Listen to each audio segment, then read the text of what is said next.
right, welcome to episode 3 of Sibling Rx. We're totally experts. Totally. It's like we're pros already. Yeah. We're going to go on tour next week, right? For sure.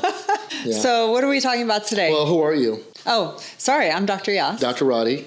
Good to have you guys back. We are talking about muscle health, the importance of muscle health for longevity, lifespan, all those things. Mm-hmm. Oh, yeah. So episode 1 that we shot, my kids watched it and I got comments like only 2 people liked it and this is so cringe, I can't even watch it more than 5 minutes. So cringe. Really good feedback, really good feedback. So hopefully we're upping the expectations a little bit more. There's nothing like teenage girls to give their opinions. My gosh, yeah.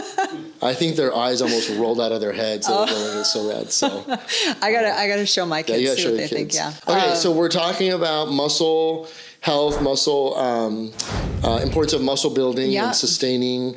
Obviously, as we age, that is more and more important because our hormones start to decline and change, and unfortunately, a lot of people, it hurts to move, right? They as in practice for many, many years, as chiropractors, we would hear patients saying, I love to work out, but it hurts to work out. I can't lift weights, it hurts. So, and that's why they would come and see us, right? Right. And that's really why you lose muscle as you age, is because you stop using it, right? If you don't use it, you lose it. Yeah. So as we age, things start to hurt, we move less, and that's what happens. But it's the people that, you see those 90-year-olds that are stretching or doing Tai Chi and doing all these things, and they're walking everywhere, and they can because they stay active, they're moving.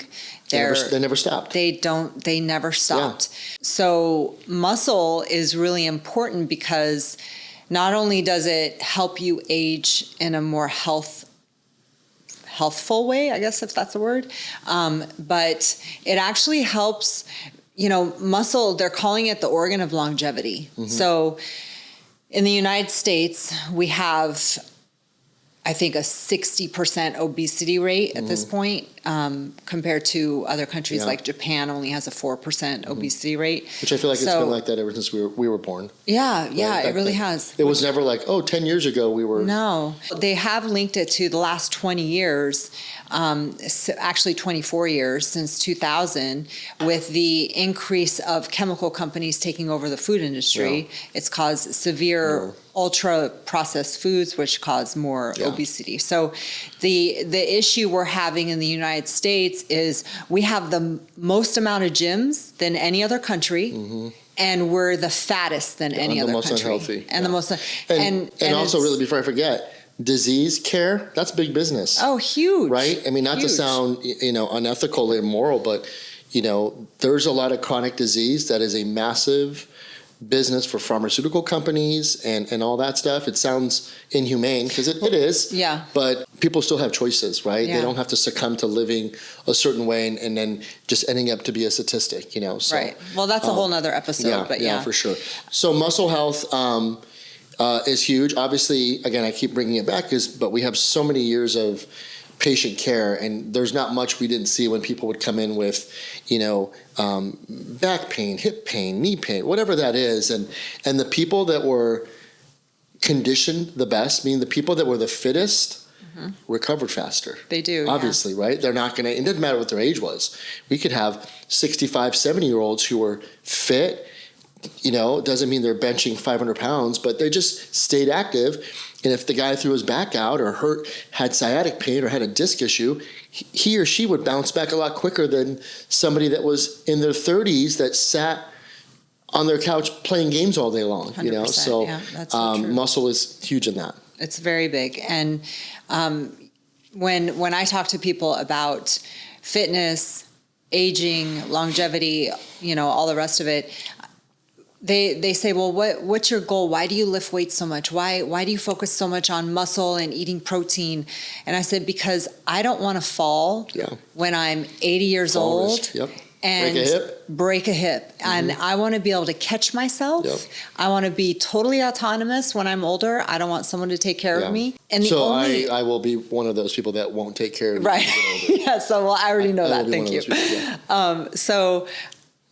muscle's really the only way to ensure that you're going to be able to walk up the stairs when you're 90 and not hurt yourself, or walk down and not fall. Balance, proprioception, that's the biggest fear for people when they're older, is fear of falling, right? And especially, a lot of elderly people, unfortunately, end up, maybe they're widowed and they live by themselves and they don't have that muscle strength, and, God forbid they fall and they hit their head, and that happens more and more than people know about. Yeah, it really does. Fractured hips when you're older, that's a tough surgery to recover from. A lot of people don't recover well from that, or they even, don't make it. There's a very, very high chance of not making it past 3 years of a hip it's not good. fracture. So if people can maintain a lifestyle where they're putting emphasis on muscle health and doing things to ensure muscle health, like nutrition with protein intake and all the different things. I mean, there's so much new stuff, right?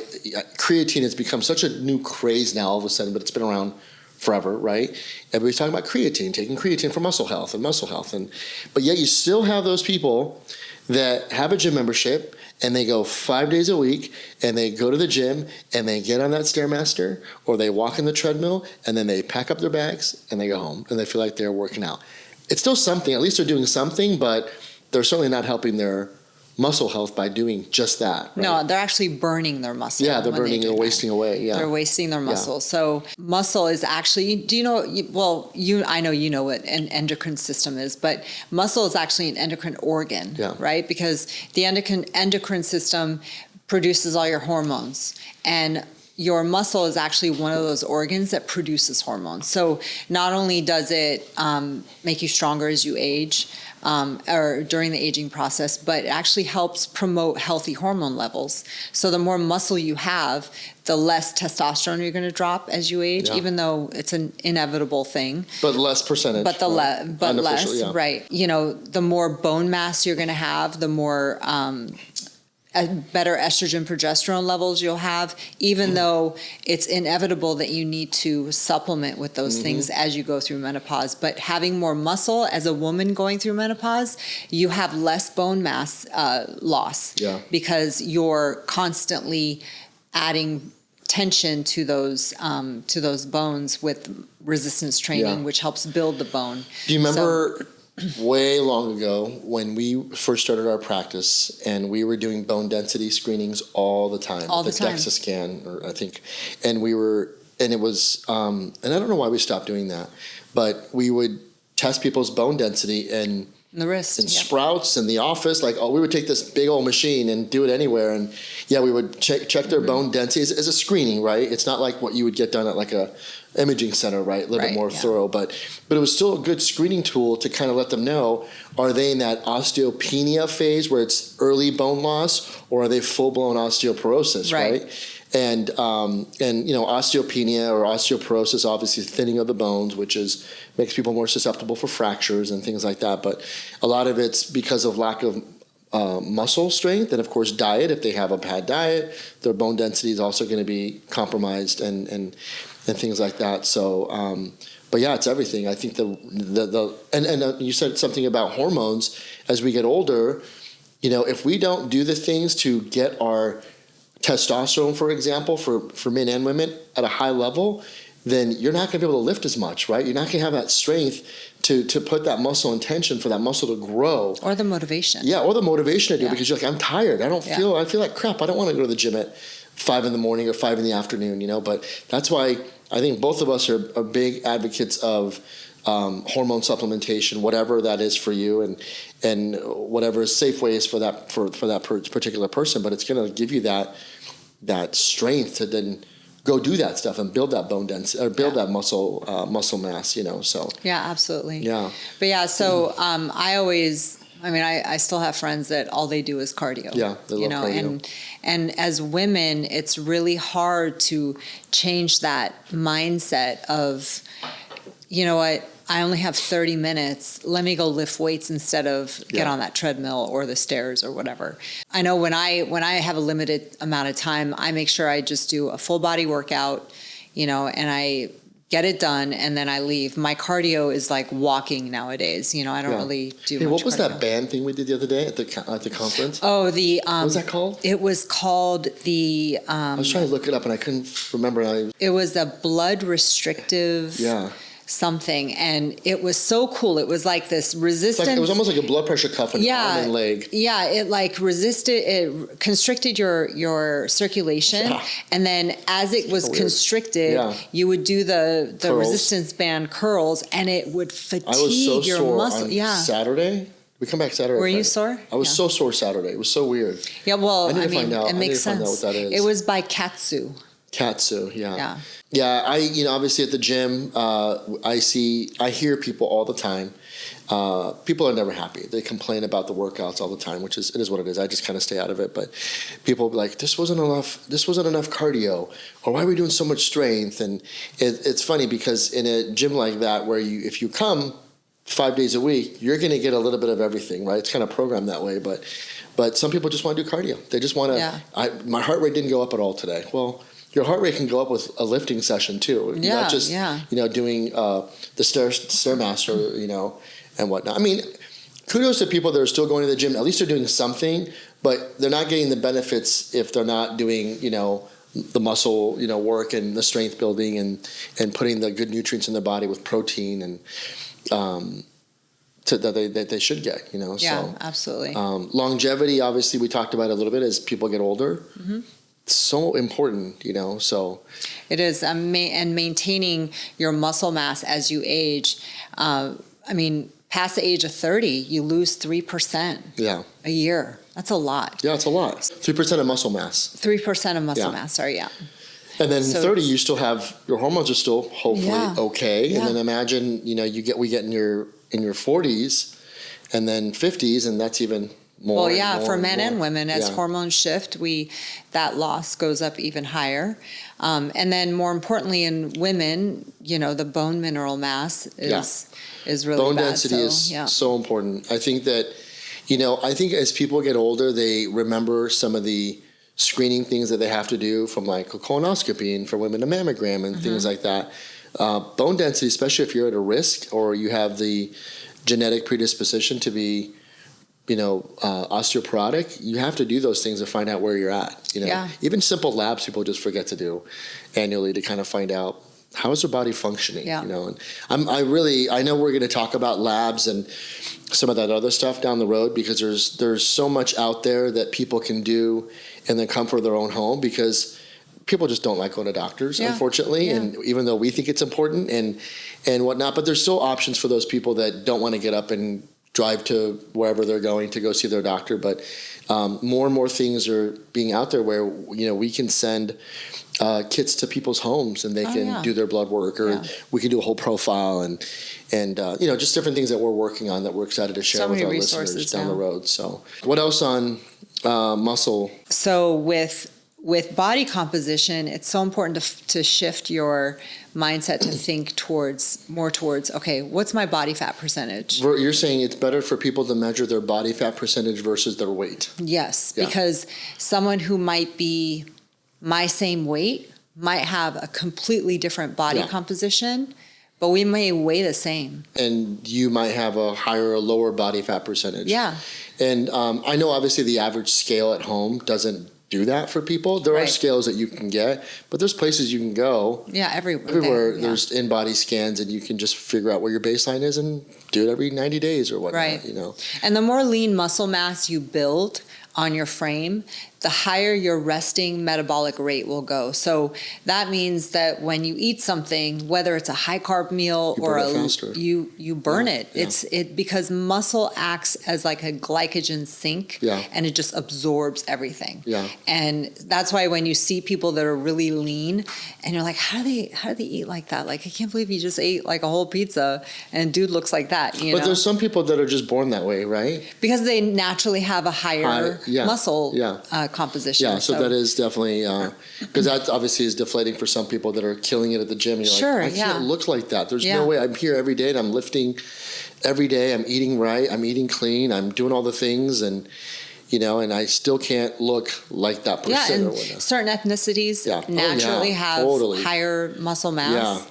Yeah, than that's for others. sure. But again, you can always build on it, right? Muscle is definitely memory, right? So you can build muscle, and even if you get sick and you can't lift weights for a couple weeks, you can jump back into it. You jump your body remembers. Your body remembers, Same muscle memory we fought with in practice when people would have, neck pain or whatever, and we're, working on getting mobility in their neck or their cervical spine, but also making sure we're working on the muscles as well, because if you don't work on the muscles, then nothing's going to work. Muscles have memory, so we have to help reverse that memory of the muscles, Right.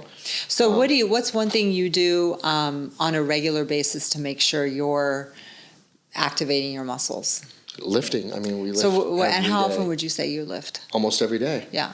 I mean, it's different levels, right? Like today's workout was all lower body.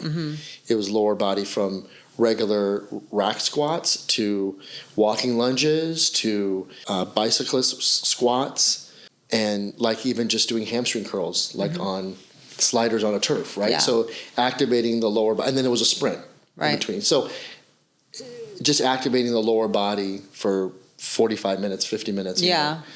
And then, that was today. Yesterday was all upper body, similar stuff, but all upper body, So our producer just asked, is it better to do a full body workout or to break it up, doing lower body one day, upper body one day? At our gym, we break it up. I mean, we do everything. We'll do a full body workout, and then one day might be lower body, one day might be upper body, one day might be core cardio. That's it, because it's been a heavy lift day. And this day will be more of a core cardio day, because your body needs that time to recover.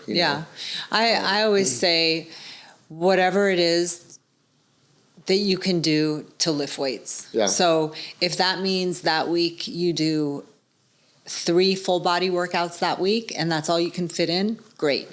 If you have the time that week to do a 4-day or a 5-day split, even better. Yeah. Whatever you can do to stay consistent, because really it's just staying consistent and regularly putting that load on your muscles so that you can build. And even when people travel, right? Like right now everybody's vacationing.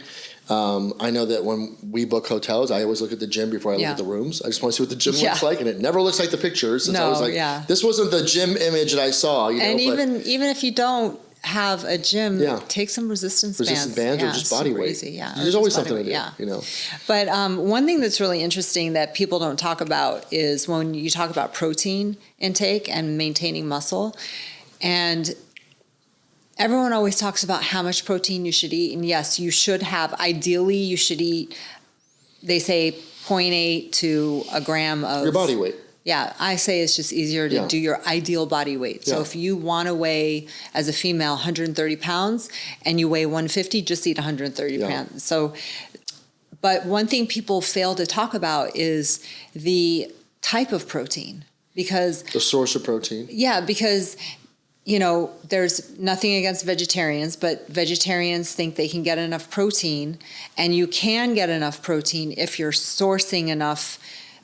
For the grams of protein, you can get it. But there's one particular amino acid in animal-based protein that is not in any other protein, that is the building block of building muscle, and that's leucine. And you can only get that in animal-based protein. Yep. So that's one thing that's really important. And if you can't do that because it's against your religion or whatever it might be, you can take amino acid powders. Yeah, supplement with it. They have leucine in it and supplement with it. Yeah. And that's a great way to supplement your building blocks. Yeah, leucine is huge for muscle growth. Yeah. And that's a big one. Yeah, that's a good point. Because there's people that are, like you said, vegetarian for religious good for them, or reasons, vegan, or cultural, or whatever. Yeah, that's awesome. But if you're going to try to optimize your health, when it comes to muscle health, I should say, you need to make sure you're getting some of those things that you can't get in out of a vegetarian diet. Right. So that is not a problem for me, because I could never be a vegetarian. I don't know how people do it, but kudos to people that do it. Yeah, no, I couldn't. I feel like I'd be hungry all the time, personally, because I don't like tofu. Well, so I like tofu, but I don't think it's a complete protein. So I'm not a vegetarian, but you were for a while, right? In 1999. Okay. For 6 months. But it's fact that you were yes. for a while. Yes, I was for a while. And I even did until 2024, right? No. I even did a 3-month vegan cleanse. That was even harder. But I will tell you, as a person who has vegetarian friends and someone who did it myself for a while, you are hungrier all the time. Yeah. Because you don't have enough protein in your diet to stay satisfied. Yeah. So protein actually activates your natural, everyone talks about GLP-1s and Ozempic and all that stuff. So protein actually activates your natural GLP-1s in your gut. Yeah. So it actually increases your satiety hormones. So, you are hungrier. You just are, I guess they just adapt, perhaps they just adapt that their caloric intake is X amount and it's been like that forever. And if they don't know any different, then they don't know any different. Right. So, so protein and, for longevity, obviously, I think all these things are important as people, like adolescents, obviously trying to feed your kids and having your kids understand that. I think that's another thing we didn't talk about, but as parents and, having teenagers and trying to teach them good nutrition, because unfortunately their peers are just living off of like fast food and different things like Chick-fil-A. that. And I think kids should still enjoy and have fun, be teenagers. But I think as long as, I think it's important to plant those seeds in them now so they know that a balanced diet is really, really important. But then when they become in their 20s and 30s, they realize I need to have protein because I like to exercise and I like to work out, because that's the world, that they've grown up in, and then when they become 60s and plus, they realize I need to keep my activity level. I need to, I saw my parents do it, so I want to do it too. Right. And I saw my parents lifting weights in their 50s and 60s and et cetera. And then it's the next generation of properly educated and living longer. So, I always tell my kids, eat your protein on your plate first. Yeah, first thing, Don't get filled with other stuff. Yeah, don't fill it. Yeah, at least eat your protein. But I'll tell you, one of my favorite supplements right now, which I don't think we talked about this before. It's called urolithin A. Have you heard of it? Mm-hmm. So urolithin A is a compound that actually activates mTOR, and mTOR is the muscle protein synthesis building part of physiology that actually builds the muscle. So they found that this compound actually mimics exercising, the effects of exercise on muscle without actually exercising. Oh. And there's a couple different brands that sell it, but it's a really hot supplement right now, and I love it. I take it. Well, we'll add that so people can go order that wherever they can do that. So I think we are out of time. So it was good information, and third podcast in the book. So I think it's I kind of feel a little bit more comfortable. Do you feel like we're more comfortable? Oh yeah. Yeah. So that's good. You look a little bit more comfortable, but don't forget, like us, follow us, subscribe, wherever you see us. Don't tell us we're cringe. I've already been told that. Yes, and if you feel the need to rate us, that helps. Does it really? Yeah. Yeah, rating us helps. Yeah, cool. I didn't know that either. Well, but I heard it rate us independently. Yeah, right. Don't rate us together, and she won't see it anyway, so don't feel bad. Whatever. So. No, I wear my glasses. That's right. Yeah. Where's the mic? Yeah. All right, cool. Well, thanks for tuning in, and we will see you next time. The information provided in this podcast is for educational and informational purposes only and is not intended as medical advice. While we may be licensed healthcare professionals, this content should not be used to diagnose or treat any medical condition or to replace the advice of your personal healthcare provider. Always consult your doctor or a qualified health professional with any questions you may have regarding a medical condition. Listening to this podcast does not create a doctor-patient relationship. Reliance on any information provided is solely at your own risk.